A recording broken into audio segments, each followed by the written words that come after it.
You don't have an existential crisis. You tried to turn existence into a problem. Lesson 108. I'm having an existential crisis. That's how it starts. Late at night, staring at the ceiling, mind racing, trying to figure out what all of this means. Like something went wrong with existence, and now it's your job to fix it. But slow that down. What exactly is in crisis? Existence, or the idea of a self inside of it? Because existence isn't asking questions. It's not confused. It's not searching for purpose. Only the character is. The one who believes it was dropped into a world it has to understand before time runs out.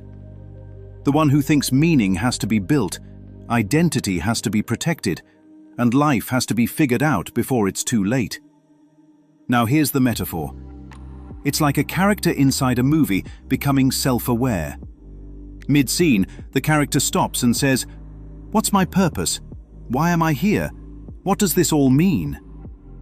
So it starts analyzing the script, studying the other characters, trying to predict the ending, trying to improve its role, trying to make the story make sense. But the entire time, the screen isn't asking anything. The screen isn't confused. The screen isn't in crisis. Only the character inside the script is. So every attempt to solve the problem just adds more scenes, more dialogue, more analysis, more searching. Because the character is looking for answers in the same place the confusion was created. That's the existential crisis. Not existence, misidentification. Because the moment existence is reduced to a body, a timeline, a personal story, now it looks fragile. Now it can end. Now it needs meaning. Now every decision feels heavy, like it determines whether this whole thing was worth it or not. That's where the anxiety comes from.